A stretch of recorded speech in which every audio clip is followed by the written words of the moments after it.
لبيك اللهم لبيك لبيك لا شريك لك لبيك إن الحمد والنعمة لك والملك لا شريك لك۔ اسلام کا 5واں رکن حج ہے، اور جس کے پاس اتنے پیسے ہوں کہ حج کر سکے اس پر حج کرنا فرض ہے۔ مکہ معظمہ جا کر عرفات میں جمع ہونا اور اس کے سب ارکان ادا کرنے کو حج کہتے ہیں۔ یہ حج جیسا کہ تمہیں معلوم ہے بقرہ عید کے عرفہ والے دن ہوتا ہے۔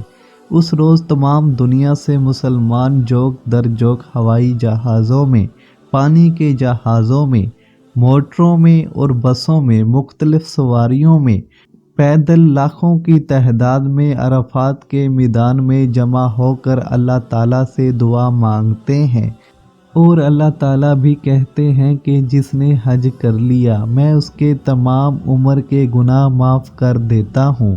آپ کو معلوم ہے کہ مکہ معظمہ میں خانہ کعبہ ہے، جس طرف ہم منہ کر کے نماز پڑھتے ہیں اس کو بیت اللہ یعنی اللہ کا گھر کہتے ہیں۔ اللہ تعالیٰ کے حکم سے یہ حضرت ابراہیم علیہ السلام نے بنایا تھا۔ حاجی اور دیگر مسلمان رات دن اس کا طواف کرتے رہتے ہیں اور دعائیں مانگتے رہتے ہیں، اس طرح جس طرح ایک پروانہ روشنی کے گرد گھومتا رہتا ہے، اس طرح اللہ میاں کے عاشق اس گھر کے گرد گھومتے ہوئے اس کی تعریف بیان کرتے رہتے ہیں۔ جب ہمیں اس فرض کو ادا کرنے کی طاقت ہو تو اس کو ضرور ادا کرنا چاہیے۔ ہمارے پیارے نبی صلی اللہ علیہ وسلم نے فرمایا، جس پر حج فرض ہو اور اس نے نہ کیا تو اللہ تعالیٰ کو اس سے کوئی غرض نہیں، وہ یہودی ہو کر مرے یا نصرانی ہو کر۔ توبہ توبہ۔ اللہ تعالیٰ ہم سب کو مسلمان رہ کر موت دے، آمین۔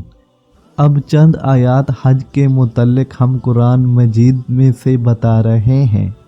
اور جب کہ ہم نے ابراہیم کو خانہ کعبہ کی جگہ بتلا دی اور حکم دیا کہ میرے ساتھ کسی چیز کو شریک مت کرنا، اور میرے اس گھر کا طواف کرنے والوں اور نماز میں قیام و رکوع سجدہ کرنے والوں کے واسطے پاک رکھنا، اور ابراہیم سے یہ بھی کہا گیا کہ لوگوں میں حج فرض ہونے کا اعلان کر دو، لوگ تمہارے پاس حج کو چلے آئیں گے، پیادہ بھی اور دبلی اونٹنیوں پر بھی، جو کہ دور دراز راستوں سے پہنچی ہوں گی۔